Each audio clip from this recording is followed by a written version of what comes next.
பொங்கல் அன்னைக்கு நம்ம என்ன செய்ய போறோம்னா, இன்னைக்கு மிளகு பொங்கல் செய்ய போறோம். இதுக்கு 1 டம்ளர் அளவுக்கு பச்சரிசி எடுத்துக்கலாம். அதே அளவு நம்ம 1/2 டம்ளர் அளவுக்கு பாசிப்பருப்பு எடுத்துக்கலாம். இதை வந்து 20 நிமிஷம் நம்ம சோக் பண்ணிக்கலாம். நம்ம குக்கர் வச்சுக்கலாம். பானை இருந்ததுனால பானையிலேயே நம்ம செய்யலாம். இது வந்து என்னன்னா நியூ லேர்னர்ஸ்க்கு வந்து குக்கர் வச்சுக்கோங்க, ரொம்ப ஈஸியா இருக்கும்.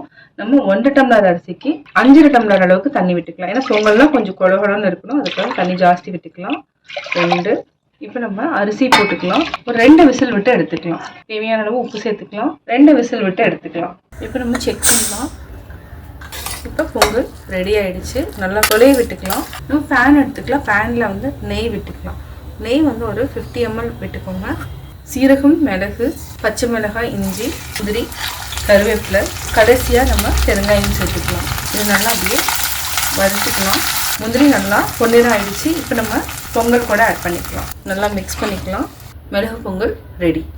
சுவையான மிளகு பொங்கல் ரெடி. இனிய பொங்கல் நல்வாழ்த்துக்கள்.